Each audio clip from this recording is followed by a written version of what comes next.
নমস্কাৰ ধুনীয়া ৰিলছ আপোনালোকৰ বাবে এখন হৈছে পিয়ৰ টছৰ সিংগল মেখেলা ইয়াতে সিলভাৰ গুণা আৰু ব্লু কালাৰ ধুনীয়াকৈ মিনা কৰি বনোৱা হৈছে কিন্তু মাজত বুটা কৰা হোৱা নাই এখন হ'ব তাৰে অল্টাৰনেটিভ পিচ ৰেড আৰু গোল্ডেন গুণাত কৰা হৈছে 2800 টকাত ধুনীয়াকৈ সিলাই কৰি ল'ব পাৰিব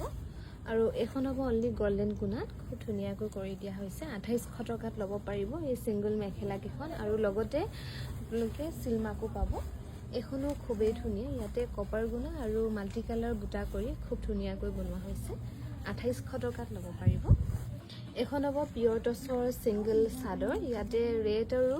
গোল্ডেন গুণাত মিনা কৰি মাজে মাজে সৰু সৰু বুটা কৰি দিয়া হৈছে খুব ধুনীয়াকৈ এখন ল'ব পাৰিব 3100 টকা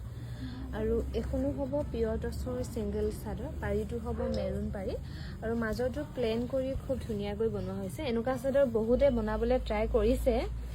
কিন্তু সেম হোৱাগে নাই যদিও তেওঁলোকে দেখাইছে লাইট বিলাকত এখন ল'ব পাৰিব 3600 টকা আৰু এখনো পিয়ৰ টছৰ হ'ব খুব ধুনীয়াকৈ বনোৱা হৈছে ব্লেক আৰু ৰেডত মাজে মাজে এনেকে বুটা কৰি বনোৱা হৈছে 3600 টকাত ধুনীয়াকৈ ল'ব পাৰিব এখনো হ'ব পিয়ৰ টছৰ ইয়াতে গেৰটো নাই না গেৰ কৰা হোৱা নাই এখনো ল'ব পাৰিব 3600 টকা আৰু এখন হ'ব পিয়ৰ টছৰ সিংগল মেখেলা এখনো ল'ব পাৰিব